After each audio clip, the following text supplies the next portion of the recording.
NJPN was incorporated back in 1999, and this year we're celebrating our 25th anniversary. Over the past 25 years, NJPN has grown exponentially. When NJPN first began, it began serving member agencies in all 21 counties of New Jersey. There were very specific programs and projects that NJPN focused on. Since then, NJPN has grown from a member-oriented service agency into a full-blown public health agency that has impacted public policy, public health, and the lives of those who live, work, and play here in the state of New Jersey. The most amazing thing about NJPN's history in peer workforce development is that our CEO, Diane Litterer, was at the forefront of the development in the state by working on the Professional Advisory Committee, or the Peer PAC, for the Division of Mental Health and Addiction Services back in the origination of the PAC committee, where DeMoss was intentional about working with the state to ensure that peer services were organized and developed, funded, and supported by the state from the very integration of the services in 2016. Having our CEO be a part of the PAC meant that we were at the very beginning of the professionalism of the development of kind of the sustainability of the workforce in the peer space. Even though I've been the executive director for almost 17 years, I was actually involved with NJPN for longer. I was the director of a local prevention agency in Union County, Prevention Links, and we were an active member of NJPN. So I've been involved for over 25 years. Well, NJPN started focused on prevention. We worked with prevention agencies across the state.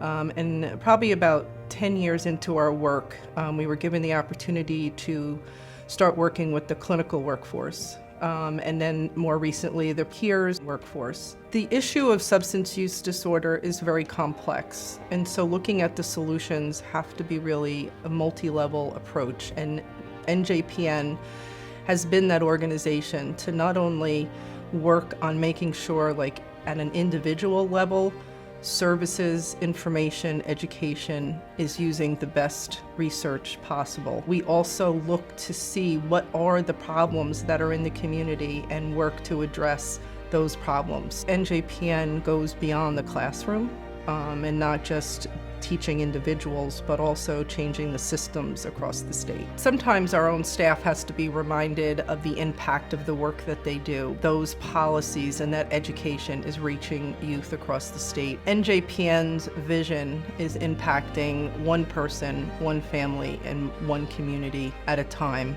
to impact the entire state. NJPN was a part of that educational shift in moving the prevention agencies from solely individual and family programs to a coalition-based model. The growth that NJPN has gone through just since my time here has been exponential, both in terms of the number of grants coming into the agency and the number of staff. On the prevention side, we now have 11 staff. I think I had about half of that when I first started with NJPN. We meet with those 21 county agencies and the coalitions that they host on a regular basis. We provide training, we develop tools, toolkits, and really to assist them in the work. Our department's inception was in 2006 when we first were awarded our grant. Our department started out as just training for the initial certification, and from there we've grown quite large. We've trained over 2,000 ADC interns, or alcohol and drug counseling interns, and over 1,200 of them have become licensed and credentialed since completing our trainings. I know in our department alone, we've almost doubled in size in the last 5 years. So with all of the great programming we've been able to do, we've had to add new team members that have new great ideas and new passions,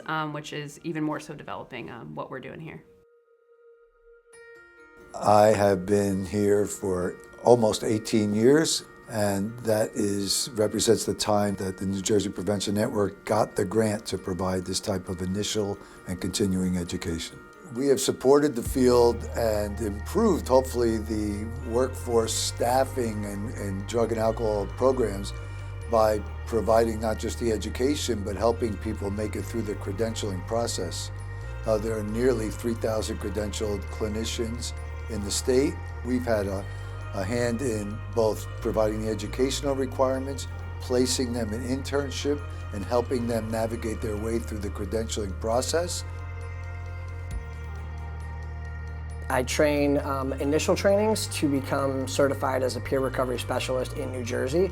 You need the Recovery Coach Academy training and an ethical consideration training. I train both of those. I also train a number of continuing education trainings such as harm reduction, mental health first aid, and peer supervision.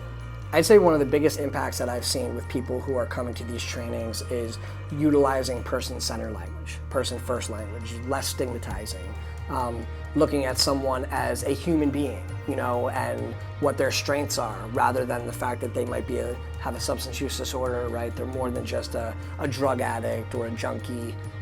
They're someone worthy of respect and deserving of recovery, and that's what we do as peers, is help people navigate that journey with them. 3 things that stand out to me that NJPN has accomplished over its 25 years. One is the Clean Indoor Air Act. Way before that passed, NJPN was advocating with youth and with other public health professionals across the state. Another key success that NJPN has contributed to the health and well-being of our youth and our communities is being a part of getting the age of sale of tobacco to the age of 21 here in New Jersey.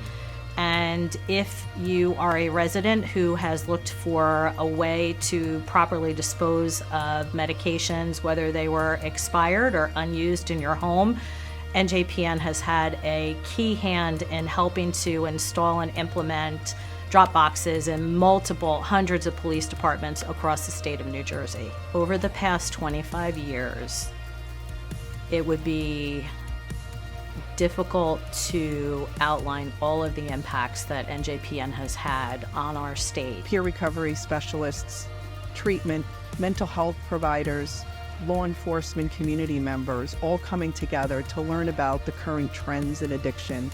But I think even more importantly, to be able to have the opportunity to network with each other and understand the services that are being provided in each of those different components of services, and being able to strengthen the connections that happen between those. Because each of us are doing our good work, but we also have to work collaboratively across the continuum to support each other.